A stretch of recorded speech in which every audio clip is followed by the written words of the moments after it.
The Women in Tech podcast brought to you by 100% Electric Nissan Leaf. Hello and welcome to the Women in Tech podcast series brought to you by Nissan Leaf, 100% electric, with me, Samantha McCaughrean, business editor of the Sunday Independent. For this series, I'll be speaking to Irish women involved in tech who are dispelling myths and breaking down barriers. On this episode, I'm joined by Vanessa Tierney, founder of Abodoo, the remote working platform seeking to enable more remote working for people in Ireland and abroad. As more workers seek to avoid long commutes and companies try to hold on to talent, will and can remote working be a success in Ireland? Vanessa definitely thinks so, but first I asked her about her early days as an entrepreneur back in school. Tell me how you first went about setting up your own business, because I actually think that's a lot of people, the idea just totally scares them of going out on their own. I guess the very first one was going right back to school. I entered the Young Entrepreneur competition, which was a really good way of getting to understand creating a product service, selling it and making a little profit. And then during college, I had another business that it was just about how do I make money to, I guess, not work. I had a job in a bar and I lasted 6 weeks. So Not having a boss. Not having a boss, and then be able to sort of manage your day to day and decide what am I going to do today. And then when I finished BCom in UCD, I was just researching ideas around what it's like to be a graduate to get a job, and it's quite daunting because everything you learn in school and college is just, it's theory based and it's on a particular topic. It's not actually preparing you for interviews or how does a company work and what's expected of you. So we created a school of sales, and the idea behind that was we trained people for free. A lot of people thought, what? Where's the catch? And then we placed them and we charged their future employer that training fee. But that training was all around giving them the skills and getting them ready for that first job, whether it was in sales or tech or whatever. And then ran that for a number of years, and we were doing really well. But 2008 absolutely killed the market because graduates, no one really wanted them at that point in time. People were lucky to hold on to their jobs. It changed everything. It really did. And at the time, due to a number of circumstances, I actually fell ill, and I was forced into kind of remote working. So it didn't really logistically work because I was actually being treated in the UK. And you were based in Ireland at that stage? I had been based in Ireland, but I had to go over to the UK for the treatment, and I couldn't sustain the job that I was doing. And so I decided to take my experience, which was in recruitment, and I figured that there must be other men and women like me out there that for whatever reason, they can't commute. And so I set up a virtual recruitment agency where we did recruitment for companies all around the world. And the luxury of embracing remote working meant that we could have someone in Hawaii working for us, India, America, Europe, and we did really well. And then I moved back to Ireland 4 years ago, continued remote working, and that sort of brought me to what I do today. So when did the company, and the name is the name is kind of an unusual one, Abodoo. So it's basically abode. And that's home. Yes, that's what it's based on. Yeah. So how did that really come about and become a formal business? There was multiple signs of this needed to happen. The first was returning back 4 years ago, and the IDA were a client of my agency, and they were very interested in the fact that I was working remote because they just landed a company on the west coast of Ireland who actually didn't have much of an interest in having an office, and that was the first of its kind. And when they researched, actually, there was a lot of interest from American companies coming here and understanding the true talent of Ireland, not just in Dublin and Cork and Galway. That was the first. The second was I was the customer of the existing job boards with my recruitment agency, and I just felt it was getting to become a very noisy market. I think as an employer, when you post a job, the experience is just really frustrating, having your internal recruiters or an agency screen through hundreds of CVs. And equally for the candidate experience, I mean, job alerts are just, everyone's numb to them because they're not right, they're not accurate. And finally, companies were starting to give us briefs to hire people or source people, typically at manager VP level. And they were like, you know what, it doesn't matter where they're based. We just need the right person. And there was no platform dedicated for this. So rather than just create a website and bang it up and let people put CVs up, we thought, right, let's build something that's really, really clever around the technology so that a few great things could happen. One, the users would only get a match that was really good for them. So they might only get 2 matches a year from Abodoo, but boy, will they want to see them. And everyone would be anonymous. So, the experience that I had 7-8 years ago of, that there was a lot of bias against my circumstances. By being anonymous, you reduce unconscious bias, and therefore diverse groups could all register on the platform, and it would be a very fair place to find talent. So was it being driven then more from companies rather than individuals? Because a lot of the time when we talk about remote working, we're thinking it suits people, but actually there's an emerging sort of need from companies. That's what you're seeing. Yeah, well, I mean, the Taoiseach announced there in the last week, our unemployment rate is now 4-point-something%, which, everyone should clap and say that's amazing. But if you're a HR director, you're pulling your hair out. Because if you want to try and find talent, you're competing against the other companies on salary, and that's not sustainable if you want to stay competitive. Outside of the cities, and I know I focus on Ireland, but we've actually people registering across 60 countries now in the last year, which is amazing. And did you envisage that at the beginning, that it would be so broad? Not at all. No. I mean, I'm based just outside of Gorey. I said this would work. I mean, the logic behind it was I get to work from home and I've got kids, and I thought, well, I could have a lifestyle business, but it's gone way beyond what we initially planned for. But it gives companies the access to talent. Like if you think about it, not everyone's ready to retire at 55, 60, 65, and they have all this wealth of experience. And if you give them flexibility, they could continue working. I know so many talented parents that are not working right now because you do the maths on childcare and stuff. It doesn't work, but they have like 10 years of experience. And it's the same people with mobility issues and so on. So companies are also signing up for the Sustainability Act that's been driven by the EU.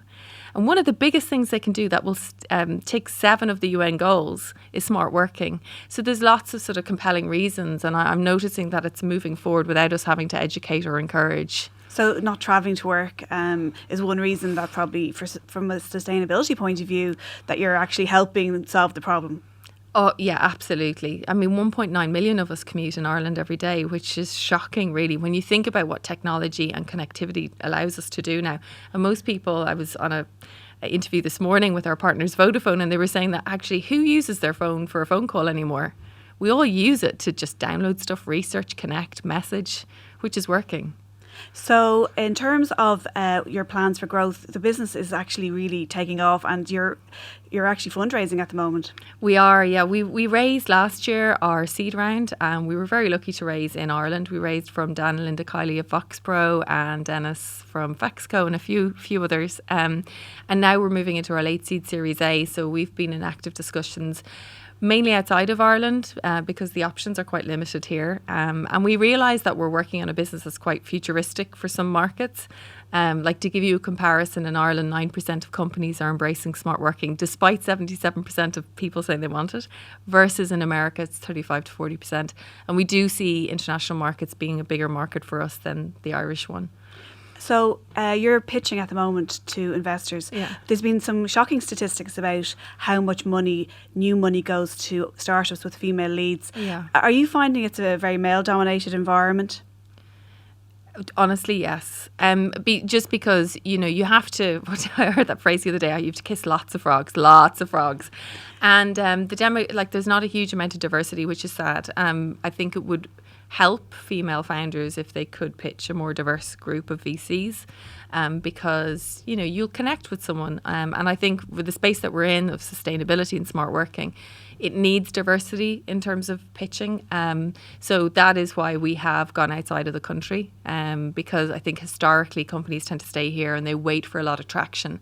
But in the market that we're in, it moves too quickly, and so if we don't support this growth quick enough, our competitors will miss the opportunity. Yeah. So do you then have to sort of second guess how you do things because you are a woman and you are pitching in a male-dominated environment, or do you just carry on regardless with your own instinct and your own way of doing things? I think intuition plays a huge part in running a business. I really do. And I certainly will admit I went through a few years of not listening to my instincts. Maybe becoming a mother, things change. You realise that actually the answers deep inside. And Raising investment is a bit like selling. It's a numbers game, and you're going to face lots of rejection. But equally, when people do get it and they say, yeah, I want to invest in this, it gives you such a confidence. And we got that last year being pre-revenue, which was pretty amazing. Our product was quite basic. Our platform just went live on mobile a week ago. So, there are all these big milestones that we're making and changing, and that's giving us confidence when we're going out to pitch. So tell us a bit about your own working life, because in some ways you're the best example of remote working. It's actually remote entrepreneurial, an enterprise really. So do you have to work longer hours and longer days because you're trying to fit in everything, your family, your work, and like lots of things, as you say, like pitching and dealing with investors, etc.? I think that we were using a phrase today, work-life harmony. I think if you think about the hours that you're awake, so for me, I'm awake for about 13, 14 hours. And the old-fashioned me, when I used to work on College Green and live in Bray, it was, you spend 2 hours commuting there and back, or probably more actually in rush hour. And then the rest is working, and then a bit of TV and takeaway. That was my 20s pretty much. But now I'm probably a bit healthier because I have the flexibility. I don't have the daily commute. I travel generally once a week. The rest is video meetings. So I still see all my team and peers, and I'm pitching clients, and it's all face-to-face on video. But my day is just a little bit different. So I'll get up and I'll do a few hours of work. I like to get my emails just out of the way. The feeling of getting your emails out of the way before the kids wake up is probably one of the best feelings. Relief. They get up, they obviously go to school, and then you've got all your video meetings, but you do have to be very structured. You need to be able to think ahead, and I'll have certain days for certain things. And then afternoon, like the best thing is having the 2 hours, 3 hours with the kids in the afternoon on most days. And, if a phone call of one of them is sick, I can't imagine what it's like to be 2 hours away or an hour away and hitting traffic when you need to be with your child. And then it's evening time, just doing a bit of catch up. So my day is not like it used to be of sitting crashing in front of TV, but I'm still getting lots of me time, which is important. And do you think will it suit everybody? So some people aren't great at switching off. They kind of need to leave the office behind to actually switch off from work. But you're obviously integrating aspects of work with your personal life. You're probably working in the same space as you're having your family life. So is that something you have to work with mentally to just compartmentalise certain aspects of your day? Okay, so this is a couple of big points I'll bring up, because I've been remote working for 8 years, and I love people and I love being social. So if you told me 10 years ago I would be doing it nearly all of the time, I would have said not for me. We use a phrase called smart working, and I think that's what we're all ready for. No one is really truly ready in this country, I believe, for 100% remote working. And smart working is just a bit of flexibility, where your employer will say, actually, you know what, if you need to finish at 3 and come in at 7, or if you need to finish your admin at home, or if you want to have Fridays at home, like that's flexibility. And I think that's really important. And in terms of working in the home, it does not work if the kids are around, or if you're flat sharing with other people, and it's just not practical, it's not realistic. But there's some we're partnering with a firm now that are building these amazing spaces to go and work outside, and they're not that expensive, and you're creating more space for your own home, and it's an investment. So there's that option. Also, I used hotels. There's 200 co-working spaces before we had fibre into the house.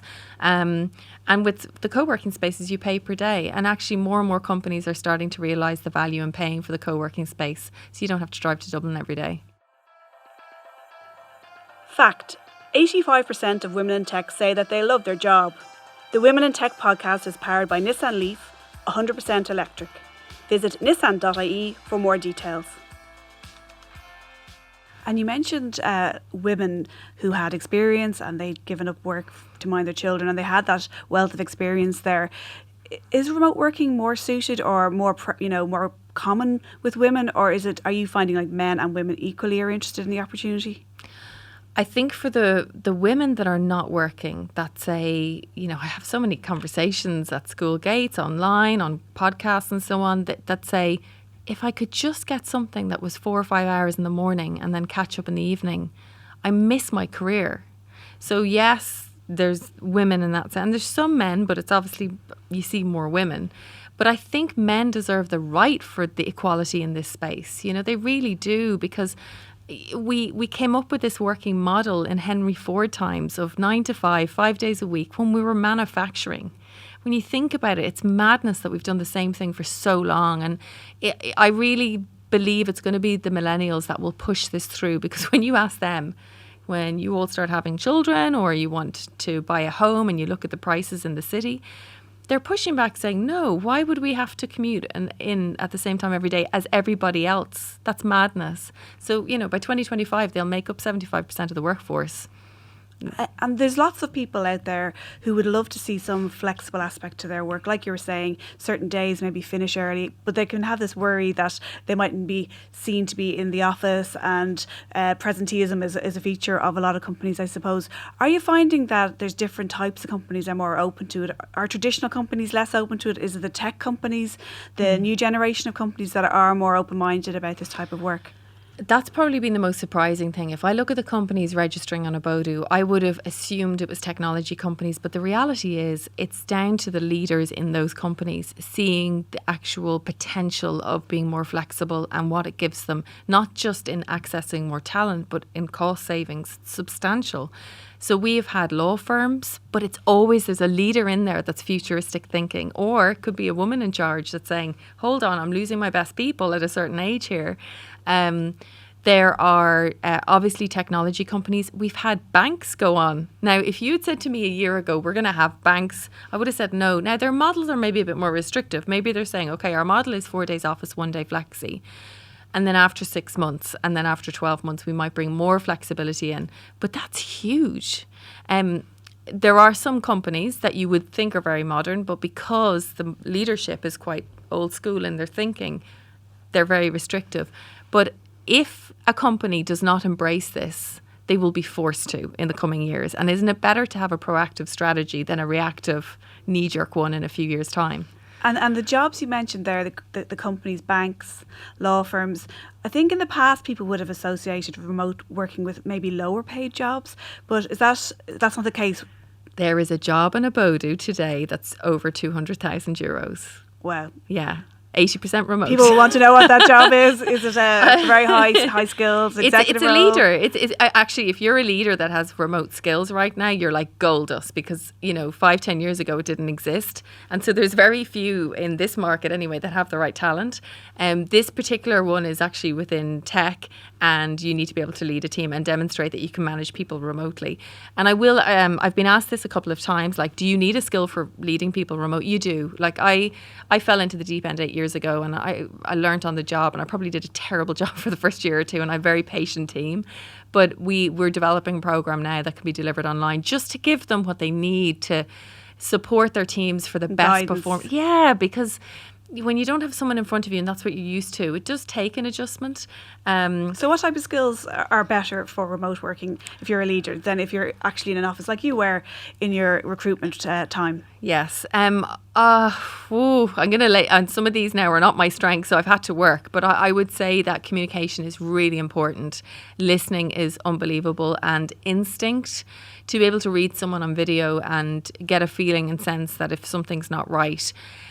Where I fall down, and this is why I'm sometimes asked why am I not the CEO of Abodoo. Sue Marshall's our CEO, because attention to detail and being able to analyse reports is critical, because you don't have that ability to just say to someone, walk up to their desk and say, pop this over. You can video call them, but you need to be able to analyse the data to ensure everything is on track, which is available, but that wouldn't be a core strength of mine.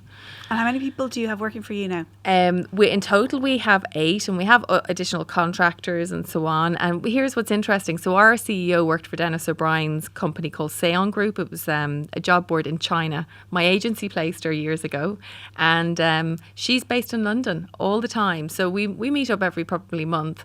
And our CFO now, who's joined, he's in London. So it's given us the ability to kind of see where are the best people for Abodoo.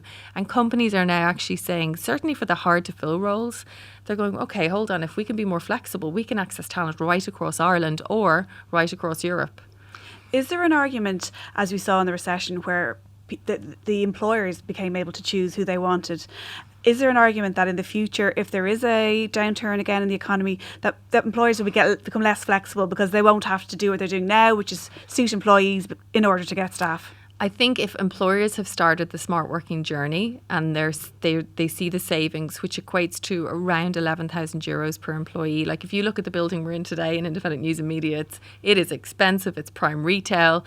And if you're now saving across 1,000 employees, millions, and a recession hits, what are you going to do? You're going to encourage more smart working. You're not going to say to everyone, right, come on in, we're going to force you into the office.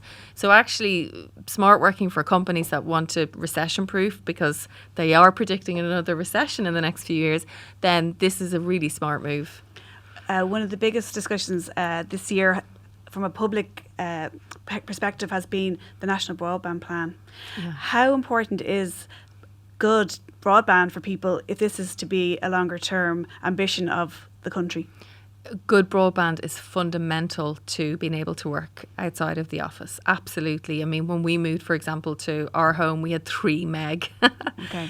And I befriended the hotels of North Wexford until they said enough is enough. And now we've 140 meg and it's a game changer. It is fundamentally important. However, I think the mindset is if we feel connectivity is important to enable smart working for people to work from home, we don't need that. The reality is there's enterprise centres in every single county across the country. You can just pay for the day to go in and co-work, and you can go and negotiate with your employer to say, look, I don't have connectivity to my home, but this is what I can do. However, we are working closely with Vodafone on this, because if you look at the project they've done in Ludgate and the support that they gave Ludgate to get that up and running, it has been amazing for the economy. We're based in the Hatch Lab in Gorey. We did a talent heat map of the commuters from North Wexford to Dublin every day. By demonstrating the available skills in North Wexford, they landed a company, an IDA client, which will have a ripple effect. It's not just the seats that they're going to fill. It's going to be into the economy every day, your local spending. When you were back in in your recruitment business, how good were you with tech? That's a really good question. This is how old I am. I started in recruitment when people used to post their CVs in, or they'd say, what's your fax number? Okay, yeah. And we had filing cabinets. I mean, when you think of GDPR now, and we had photographs on the wall of the people coming in. It's not that long ago. It's changed very quickly. Really quickly. I've had to learn, and I think this is one of the impacts that's stopping maybe leadership rolling out smart working, because we've all had to learn a lot of new technology. And in fact, my co-founder, who's my CTO and husband, he said to me yesterday, he said, right, there's a new tool we all need to learn for project management. Truthfully, internally, I just went, I can't learn another technology. But his point was, if we don't, we're not actually maximising our collaboration at the moment. So if I'm feeling that way, I'm thinking, okay, if someone's 10, 20 years older than me, they're going to struggle with this concept. And there's a lot of technology to learn if you're going to embrace it. So I think it's about having patience. When I look back at recruitment, you just have to. Otherwise, we fall behind as a leader. And in your job now, how tech savvy do you have to be? Do you have to understand a lot of the technological side, or is it more the concepts of the vision, which is remote working for people here and in other countries? I think in terms of the Abodoo platform, and that's the beauty of the partnership, because my husband really, with the tech team of 7 or 8, so actually our team is double what I told you. I didn't think of the tech team, they'll shoot me. Sorry, guys. They're able to take our ideas and vision for matching and predictive analytics around kind of the personality and behaviour of people, and predicting someone's skills of what they're going to need. Because, they say at the moment, you may have had a career in a path for the last 10, 20 years in a certain industry. That industry might die with robotics in the next 5, 10 years. And you're going to need to know what industry are you going to be eligible for. So we're working on all of these sort of amazing machine learning predictability. They're doing that, but I think what they're able to do is take the ideas and translate them. For me, if I had to do it myself, I'd really struggle. Like, I'm basic, but I know Slack, which is an amazing communication tool, Gmail, any of the tools that enable communication I can do, and CRM for tracking all the information with HubSpot, which is amazing. But that's my library. And has that presented any challenges for you? You know, we were talking earlier about how it is male dominated. Has maybe not being having a software background or something like that, has that ever been a challenge for you, or has that mattered at all? If I didn't have our CTO, co-founder, it would be a huge problem. But I think equally we have a big strength because, you know, a lot of tech companies, when they start, they're started by coders or developers, but they don't have the commercial side. And then between myself and the CEO, because she's had the experience of running a job board and she's very commercially aware, we're a really good team actually between the four of us. So I think sometimes the skills can be complementary to people who are full on tech experts.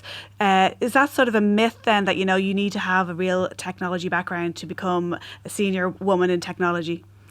I think it is. I mean, everything is available online now to research and find and get answers to. Sometimes someone will throw a new name at me. I heard it yesterday, Elasticsearch, because we're doing that. So I had to go and say, what is Elasticsearch before I'm asked, you know? So you just have to constantly learn. And be able to ask questions and not be afraid to just say, look, I don't know what that's about. Yeah. That's probably the biggest thing. I was at a meeting this morning. It was really interesting. So there's 3 women. I'm one of them. And the 2 other women, they're really senior. And the person that was kind of talking to us, she said, can you introduce yourself and just give your position? And we each gave our positions, but we each self-deprecated about our roles and kind of, you know, had a joke, but I really don't have that level of responsibility. And then we all went, we have to stop this. Because if we were 3 men sitting here, we wouldn't do this. So it's just constantly being aware of that fact. Not to underestimate yourself and put yourself down. Don't undermine yourself, you know, because you are your salesperson. But it's a constant learning, isn't it, really? And what would you say to women who are interested in setting up their own business and maybe a bit daunted, like maybe you were at the beginning? What do you think the kind of top piece of advice you'd have for somebody is? There's lots of, the term entrepreneur has been thrown around now. You know, 20 years ago, you just think it was Richard Branson, but now a self-employed person can be an entrepreneur. And I think if you're going to create something to sell, whether it be a product or service, to make money, my biggest tip would be try and do it with other people. I think we're in a time now where there's a lot of honesty. People sort of say what they're able to do and not able to do, and the space that they have in their lives to be able to do something. Doing it all yourself, certainly if you throw a family in the mix, it can be really stressful. It's stressful as a group alone, but definitely do it with other people and research so much before you start putting your money in. And try and raise other money. Try not to use everything of your own, so that you have a cushion for the month that maybe you can't pull a salary or you can't pull income. And I know that the dole or the scheme there, they've brought this in to encourage you, if you're going to set up a business, that they'll sustain you, they'll give you that for a period of time. And I think things like that just make it easy. And I will say we raised money through our local enterprise office and they were amazing. And then we went into Enterprise Ireland, and once again, they have been phenomenal. So get the support from the available bodies as well. What would you consider to be your biggest achievement career-wise to date? Big question. Oh God, I don't think I've done it yet. But I think we're building, like, you know what the dream for Abodoo would be?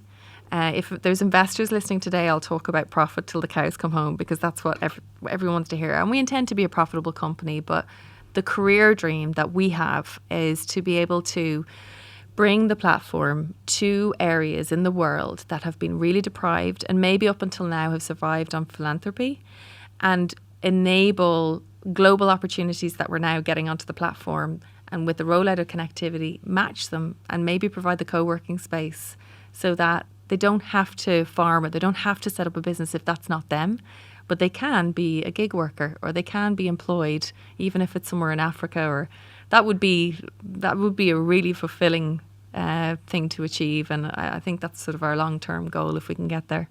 Many thanks for joining us today, Vanessa. Thank you very much. That's it for this episode of the Women in Tech podcast series, brought to you by Nissan Leaf 100% Electric. We'll hear more stories from Irish women dispelling myths and breaking down barriers in the tech world next week. And don't forget, you can also catch up on all the latest insights and interviews from the tech world with Adrian Weckler on The Big Tech Show on independent.ie, Spotify, SoundCloud and Apple and Google podcasts. I'm Samantha McCaughrean and thanks for listening. The Women in Tech podcast brought to you by 100% Electric Nissan Leaf.